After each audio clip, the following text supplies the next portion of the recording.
పల్నాడు జిల్లా Macherla YCP MLA Pinnelli Ramakrishna Reddy polling booth లో వీరంగం సృష్టించారు.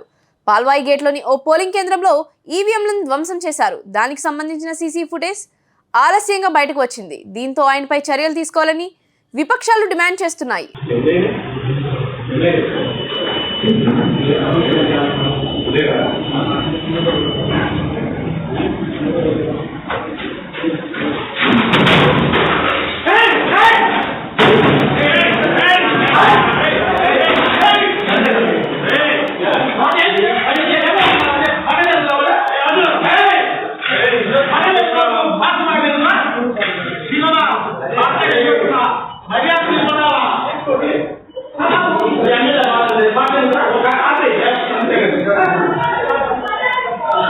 ఈవీఎంలను ధ్వంసం చేయడాన్ని ఈసీ తీవ్రంగా పరిగణించింది. అందుకు బాధ్యులైన వారిపై కఠిన చర్యలు తీసుకోవాలని ఆదేశాలు జారీ చేసింది.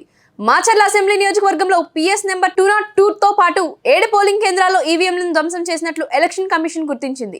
పిఎస్ నెంబర్ 202లో జరిగిన ఘటనలో sitting MLA P Ramakrishna Reddy web కెమెరాలో రికార్డ్ అయ్యారు. ఈవీఎంలను ధ్వంసం ఘటనకు సంబంధించిన కేసు దర్యాప్తులో సహకరించేందుకు పల్నాడు జిల్లా ఎన్నికల అధికారులు అటువంటి అన్ని పోలింగ్ స్టేషన్ల వీడియో ఫుటేజ్ని పోలీసులకు అందజేశారు.